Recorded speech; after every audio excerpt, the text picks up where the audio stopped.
ବାପାଙ୍କ ହଙ୍ଗିଆ ସାଙ୍ଗକୁ ଜେଜେମାନଙ୍କର ହୋଇଯାଇଛି ପାଇଲ୍ସ ଦୁଇଟା ତାଙ୍କୁ ମିଶେଇ ଆପଣ କରୁଛି ନମସ୍କାର ମୁଁ ଆପଣଙ୍କ ସେଇ ରାମ ଷ୍ଟାଇଲ ମାନେ କହିବାକୁ ଗଲେ ସିଚୁଏସନ ପୁରା ମାନେ ଏଭଳିଆ ଚାଲିଛି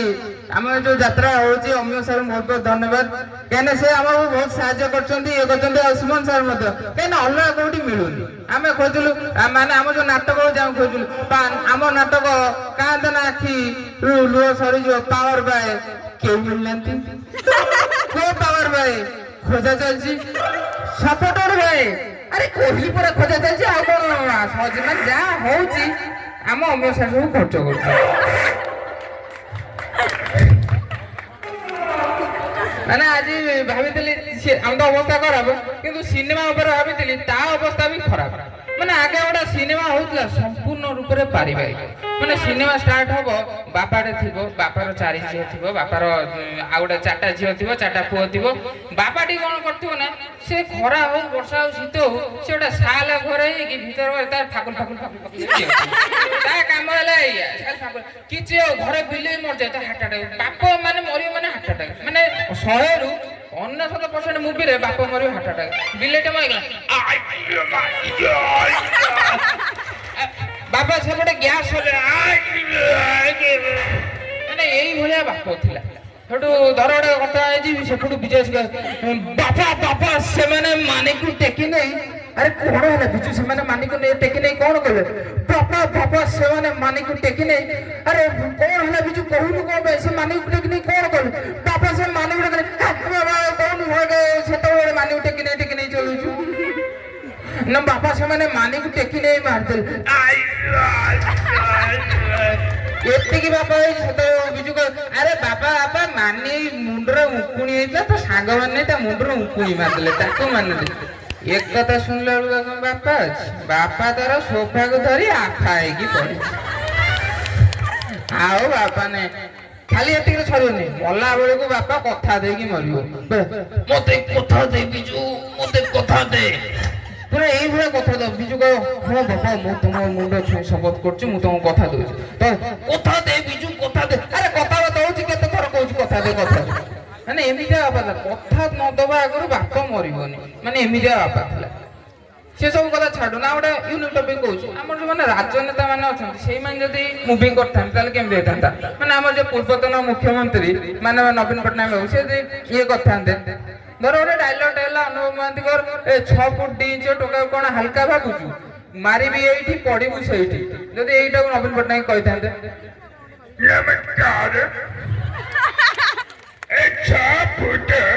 ତାଙ୍କ ସବୁବେଳେ ଏଟା କଣ ଲେଖିছে 2 इंच टोकाको कने हल्का भाबुछु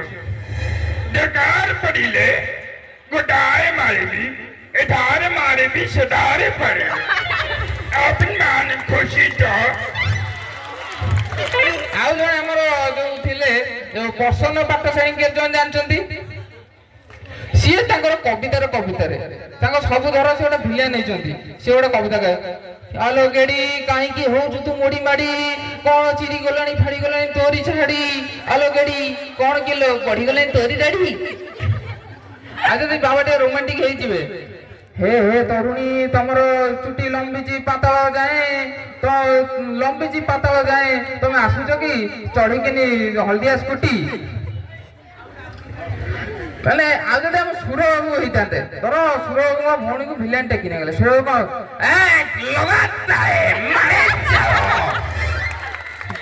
କଣ 10 ଟଙ୍କା ଯିବେ ଭିଲିଆନକୁ ବାଡେଇ ପିଟି ଭଉଣୀକୁ ଟେକିକି ଆଣିବେ ମାନେ କେହି ସାରା କହିଲେ ହେଲା ନାହିଁ ଇଏ ତ ହେଲା ଅଲଗା କଥା ଆଗେ ତ ଗୋଟେ ମାନେ ହଉଥିଲା ସିନେମା ତା ଦେହରେ ଆଇଟମ ସଙ୍ଗ ଟି ହଉଥିଲା ତା ଦେହରେ ମାନେ କେତେ ମାର୍ଜିତ ଆଇଟମ ସଙ୍ଗ ଥିଲା ମାନେ ହିରୋଇନ ଯେତେବେଳେ ହଉଥିବ ସେ ତାଙ୍କ ଗୀତଟା ଗାଉଥିବେ ବଟୋଇ ଭାଇ ଯାଉଛ କାହିଁ ଆମ ଦୀପରେ ରହିବକି ମାନେ 40 ଝିଅ ଗରା ଧରିକି ନାଚୁଥିବେ କିନ୍ତୁ ବିଶେଷ କରି ଥରଟା ଗରା ପଡିଗଲା ଗୋଟେ ଝିଅ ଗୋଡ ଭାଙ୍ଗିଗଲା ସେଠୁ ଏମିତି ନାଚୁଥିବେ କିନ୍ତୁ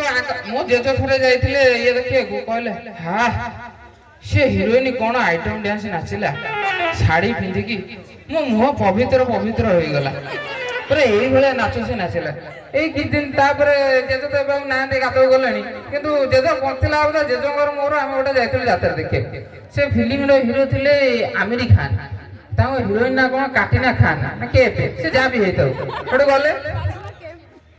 ଯେତେବେଳେ ଗଲେ ହିରୋଇନ ଯେତେବେଳେ ଆଇଲା ଆଇଟମ ସନ୍ ଡ୍ୟାନ୍ସ କରିବାକୁ, ସେ ସେମିତି ଶାଢ଼ୀଟା ପିନ୍ଧି ଦେଶ ଖୁସି, ଜେଜ ପୁରା ଖୁସି ହେଲା, କେତେ ସୁନ୍ଦରୀ ହିରୋଇନଟା ପୁରା ଶାଢ଼ୀ ଫାଢ଼ୀ ପିନ୍ଧି ଯାଇଛି। ସେଠୁ ଗୀତ ଯେମିତି ଷ୍ଟାର୍ଟ ହେଇଥିଲା,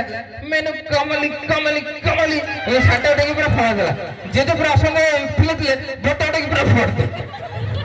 ମୁଁ କହିଲି ହେ ଜେଜ ସେମିତି ହୁଅ ନା, ସେ ଉତ୍ତରିତ ଗୀତ, ତମେ ସେମିତି କାହିଁ ହଉଛ, ତମେ ଟିକେ ରହିଯାଅ। ଜେଜ ମୁଁ କଣ୍ଟ୍ରୋଲ କଲା ବେଳକୁ ସେ କମଲି କମଲି ଶାଢ଼ୀଟା ଉଠେଇକି ଫଳ ଦେଲା। ସେଠୁ ସେତେବେଳକୁ ମୁଁ କଣ୍ଟ୍ରୋଲ ନାହିଁ କି ଜେଜେ କଣ୍ଟ୍ରୋଲ ନାହିଁ, ଆମେ କେହି ଦି ଜଣ କଣ୍ଟ୍ରୋଲ ନାହିଁ। ମାନେ ଏଭଳିଆ ଗୀତ, ମାନେ ଆଗରେ ଗୀତ ଥିଲା ସିଏ ତାଙ୍କ ଇଏ ଥିଲେ, କିନ୍ତୁ ଏବେ ସିଏ ଏବେ ଯୋଉ ଗୀତ ହଉଛି ସିଏ ପୁରା ମାନେ ଏଭଳିଆ। ମାନେ ଗୋଟେ ଥର ଗୀତଟା ମୁଁ ଦେଖିଲି, ଆମ ସାଙ୍ଗର ମୋର ଆମେ ଫିଲ୍ମ ଦେଖିବାକୁ, ସିଏ ହିରୋଇନଟି ସେ ସୁଇମିଂ ପୁଲରେ ଗାଧେଇ ଆଙ୍ଗେ ଲଗାତେ ରେ, ସେ ଏତିକି ହେଇଛି। ମୋର ଗୋଟେ ସାଙ୍ଗ ଭଟିକି ନେଇ ବାଥରୁମ କବାଟ ଭାଙ୍ଗି ଦେଇ ପଳେଇଲା, ହେଲେ ମୁଁ ଯାଏ 5 ମିନିଟ୍ ପରେ ଛାଡି ତେଣିକି ଯା ପାରେ ତା समय सरी आसुची इवेंट मात्र 3 मिनिट पे चांस दिया है सर साइलेंट एमे जेतବେଳେ ହବ, କିନ୍ତୁ ଲାଷ୍ଟ ସିନ୍ ଯେତେବେଳେ ଆସିଯିବ, ମାନେ ଆଗେ ଯେତେବେଳେ ହଉଥିଲା, ମାନେ ଭିଲିଆନ କଣ କରିବ ନା, ଭାରି ସୋଫିଷ୍ଟିକେଟେଡ ଭିଲିଆନ ଥିବ। ସେ ଡାଇଲଗ ମାର, ହଲୋ ଏ ରାଜା ସାହେବର ବଙ୍ଗଳାକୁ ଟିକେ ଆସୁନୁ ହେଲା, ସେ ଏଇଭଳିଆ ଡାଇଲଗ ମାରିବ। କିନ୍ତୁ ଏବେ ଯୋଉ ହିରୋଇନ, ଏବେ ଯୋଉ ଭିଲିଆନ, ତାଙ୍କ ଡାଇଲଗ ସବୁ ମାନେ ସାଂଘାତିକ ସାଂଘାତିକ। ହଲୋ ଏ ଆସୁନୁ, ତତେ ଟିକେ ଖେଳେଇ ଖେଳେଇ ଖୁମ୍ପି ଖୁମ୍ପି ଖେଞ୍ଚି ଖେଞ୍ଚି ତୋ ବଡିଟାକୁ ଡିରେକ୍ସନ କରିକି ଦେଖିବି ତା ଭିତରେ କଣ। ଆରେ ତୁ କଣ, ତୁ ତ ଭିଲିଆନ ଆଇଛୁ, ତାକୁ ଖୁମ୍ପି ଦବୁ ପଳେଇବୁ, ବଡି ଡିଟେକ୍ସନ କରୁଛୁ କଣ ସାଇନ୍ସ ପାଠ। ମାନେ ଏଭଳିଆ ସେ ଇଏ ଖାଲି ଆସିଥିବ ସେତିକି ନୁହଁ, ତୁ ଝିଅ ଖୁମ୍ପିଆ ଯାଇଥିବ, ତା ମାଆକୁ ଖୁମ୍ପିବ, ତା ମାଆକୁ ଡାଇଲଗ ମାରିବ, ହଲୋ ଏ ପୁରୁଣା ପାଚେରୀ ପ୍ଲାଷ୍ଟର ଜମା ବି ଛାଡ଼ିନି, ରଙ୍ଗ ଚୁନ ମାରି କମ୍ପ୍ଲିଟ କରିଦେଲେ ତୁ ତ ଦାଉ ଦାଉ ହୋଇ ଜଳିବୁ ଲୋ, ଆରେ ଆସୁନୁ ମୁଁ ଟିକେ ଖୁମ୍ପିବି। समय सरी आसुची ଆହୁରି ପଦେ ଅଛି, କିନ୍ତୁ ସାର୍ କହିଲେ ସମୟ ସରି ଯାଉଛି, ଏବେ ନେକ୍ସଟ ଆକ୍ଟରକୁ ମୁଁ ଡାକି ଦଉଛି। ପ୍ରତିଯୋଗୀ